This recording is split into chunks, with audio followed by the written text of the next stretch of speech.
This is Chronicle on WCVB Channel 5. Only in New England, stone walls by the mile. Wrap the earth 10 times. By the story. The opening aligns with the sunrise of the winter solstice. And their future guaranteed by Vermont's School of Rock. This is the only indoor training facility in North America. Finding the most famous stone wall of all. And you're going to keep it to yourself so nobody steals these stones, will you? Plus, an average day for me is about 5 tons. Heavyweight art, large and small. Make something beautiful. We're romancing the stone on the main streets and back roads of New England. Next on Chronicle.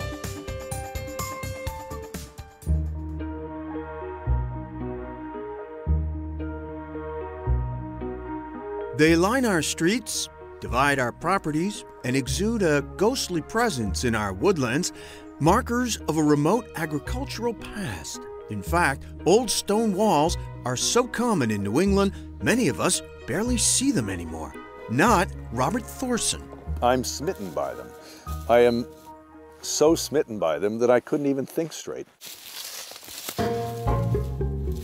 When Thorson, a geologist from the Midwest, arrived in New England for an academic appointment, he'd never encountered an authentic old stone wall. My wife thought I was nuts because, I became obsessed with stone walls. So my spare moments of thinking, my spare moments of doing, were driving around thinking, prowling about stone walls. It was a love story for a number of years. And I just tried to pull it all together.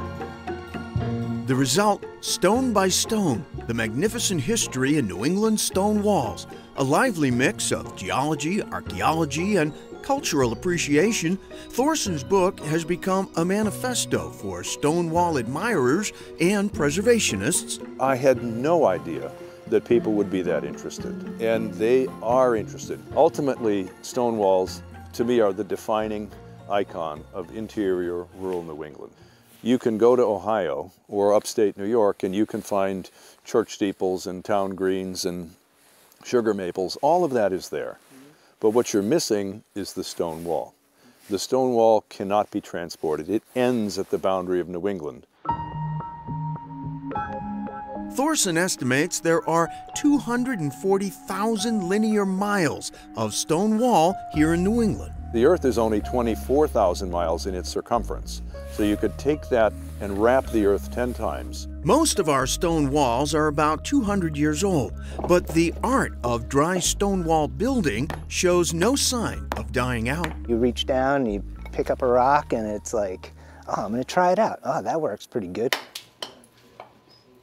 Talk to people who work with stone and they'll tell you there's something addictive about fitting the right rock into the right spot. When it clicks, there's something that happens in your head where you're like, I want to do that again. That was awesome. Peter Welch has joined a group of other experienced stonemasons at the Stone Trust in Dummerston, Vermont. Dedicated wallers are often a solitary lot, but here they can gather to trade techniques and tips on dry stone walling where no mortar is used, just gravity and ingenuity. You get to watch people create in front of you, and you get to react off of that. It's jazz-like, I will say. It's like free-form jazz. You've got a structure, but you're like, oh, that's a cool way to use that rock. You get to really recognize and appreciate how people solve problems. The Stone Trust has found a home at the Scott Farm, best known in warmer seasons for its heirloom apple orchard, but the old dairy barn has been turned into a school of rock of sorts. In the barn here, this is the only indoor training facility in North America. Brian Post, executive director of the Stone Trust, which also puts on workshops for amateurs and other waller wannabes. We have been growing tremendously. This past year we had 125 people come to workshops. We've got people coming all the way from the West Coast. We have people from Canada. It's huge and it's growing fast. The Trust is the only place in the U.S. that hosts regular certification tests for professional wallers. At advanced levels, the challenges become downright diabolical, requiring step styles, pass-throughs, and building on slopes. Post tells us the tests are no walk in the park. He is one of only a half dozen certified level 3 wallers in the country. And many wallers, myself included, don't pass every test they take, and you have to retake tests, and it's not something that you can breeze through. Meanwhile, our seasoned hands are getting close to completing their task. Peter Welch says there's nothing like putting that last stone in. It is really awesome. You know, I was kind of looking around, I'm like, well, I'm gonna do this, you know. I'm gonna go for it. I don't see anybody else getting it. And it's really wonderful. And the women-only workshops are doing really well as well. They're run by women who are certified in stonewalling, and they also say if you're interested in building a stone wall, they can help you find a certified stone wall builder as well.